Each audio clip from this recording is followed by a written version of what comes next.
Welcome back, folks, to this week's Tackling Tip. We're going to be talking about dredges, going to be talking about daisy chains and teasers, and getting those big fish to the back of the boat and up in that bait spread. If you clear the inlet and heading toward the Big Rock, or if you're at Oregon Inlet heading to the Triple Zeros, or off of Hatteras heading out for bluefins, or down in the Crystal Coast area getting out for anything that'll bite in the summertime, you're always going to need dredgers, planers. You're going to need your daisy chains out that way, the soft plastics, the hard heads, the Kona head type baits. You've got to get those fish up in the baits. Whether you're king mackerel fishing or whether you're looking for that blue marlin during the Big Rock, this is something that you've really got to have. And Jason, you guys have got as a greater selection as anything over here that I've seen, and the economy of getting these things out that way.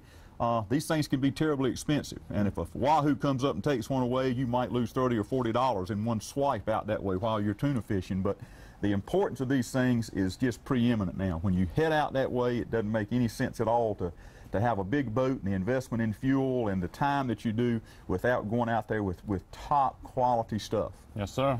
The teasers can actually make or break the whole trip. Big lures, big attention getters, big flashy baits in the water can either turn the fish away, or mostly it'll turn them on. Excellent. Well, one thing for sure, if you're trolling in a big boat or even big outboard boat, the thing that really draws the fish up is the white water behind the engine. So that's what draws their attention first, because that looks like a school of fish.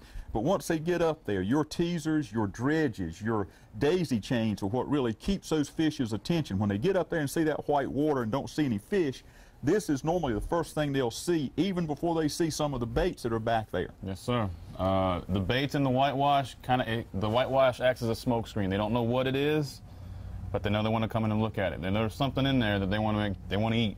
So that's what these do. These give them something to focus on, keeps their attention, so they come right to the back of the boat and chew. Well, whether they're on hard heads, whether they're on soft plastics, whether they're looking at everything in a daisy chain with 6, 7, 8 baits right in there, or whether they're looking at a dredge that's under the water, these things really get the fish's attention. So yes, what you add to a natural bait out there in the deep water, whether it's king mackerel fishing or bill fishing out that way, really adds to what you've got. And the little bit of sparkle, little bit of flash, little bit of color, little bit of splash, that can make the difference between having a bent rod and a sad day on the water. Yes, sir. Absolutely.